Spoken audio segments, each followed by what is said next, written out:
100 ವರ್ಷ ಕಳೆದಿದ್ದರೂ ಮಂಗಳೂರಿನಲ್ಲಿ ಅತ್ಯಂತ ನಾಜೂಕಾಗಿ ಡ್ರೈವ್ ಮಾಡುತ್ತಿದ್ದ ಮಂಗಳೂರಿನ ನಿವೃತ್ತ ಸೈನಿಕ 108 ವರ್ಷದ ಸತಾಯುಷಿ ಮೈಕಲ್ ಡಿಸೋಜ ಅವರು ನಿಧನರಾಗಿದ್ದಾರೆ.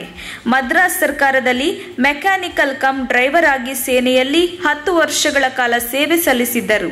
ಸೈನ್ಯದಲ್ಲಿ 10 ವರ್ಷ ಸೇವೆಯ ನಂತರ ಲೋಕೋಪಯೋಗಿ ಇಲಾಖೆಗೆ ಸೇರಿ ಉಡುಪಿಯ ರಥಬೀದಿಯ ಕಾಂಕ್ರೀಟ್ ರಸ್ತೆ, ಬ್ರಿಟಿಷರ ಕಾಲದಲ್ಲಿ ನಿರ್ಮಾಣವಾದ ಮಂಗಳೂರಿನ ಕೂಳೂರು ಸೇತುವೆ, ಮಲ್ಪೆ ಕಲ್ಮಾಡಿ ಸೇತುವೆ, ಬೈಂದೂರಿನ ಸೇತುವೆಗಳು, ಉಭಯ ಜಿಲ್ಲೆಗಳ ಅನೇಕ ಹಳೆಯ ಸೇತುವೆಗಳನ್ನು ನಿರ್ಮಿಸುವಾಗ ತಮ್ಮನ್ನು ತೊಡಗಿಸಿಕೊಂಡಿದ್ದರು.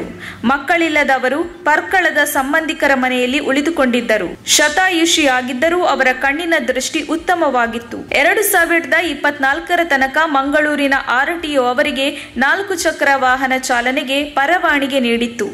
ಮೃತರ ಪತ್ನಿ 98ನೇ ವಯಸ್ಸಿನಲ್ಲಿ ನಿಧನರಾಗಿದ್ದರು. ಮೈಕಲ್ ಅವರ ತಾಯಿ ಕೂಡ 108 ವರ್ಷಗಳ ಕಾಲ ಬದುಕಿದ್ದರು. ಮಂಗಳೂರಿನ ಚರ್ಚ್ನಲ್ಲಿ ಅಂತ್ಯ ಸಂಸ್ಕಾರ ನಡೆಯಿತು.